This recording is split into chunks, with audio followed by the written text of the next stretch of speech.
In a day of wild weather, Victoria was hit with severe winds and lightning.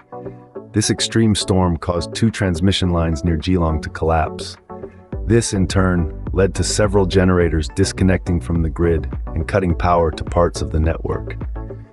An additional number of customers lost power when the Australian energy market operator ordered load shedding, a process of temporarily cutting off electricity supply to some customers to keep the network stable and prevent damage. The storm also damaged hundreds of power lines and power poles. The aftermath was such that restoring electricity to all customers was projected to take days, if not weeks. In the midst of this chaos, an interesting event occurred at Loy Yang A. The disruption to electricity transmission caused AGL's Loy Yang A generator to go offline.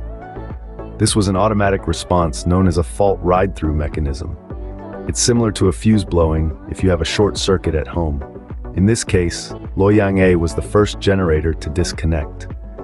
The effect was to reduce supply and help bring the system back into balance, preventing a system-wide outage. Now, one might wonder, what part did renewables and coal play in this scenario? When transmission lines fail, the whole system is affected.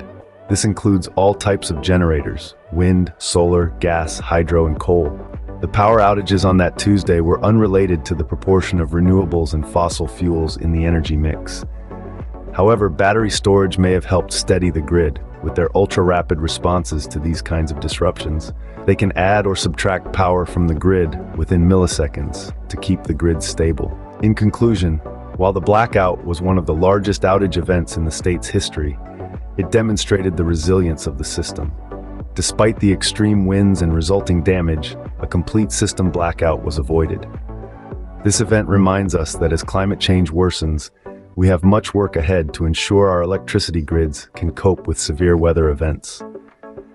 It also underscores the important role of renewable energy systems, which tend to be more widely distributed geographically than coal generators, providing a potential buffer when power lines go out. So, while this event prompted questions about the reliability of the state's electricity grid, it also highlighted the resilience of the system in the face of extreme weather conditions and the importance of a diversified energy mix.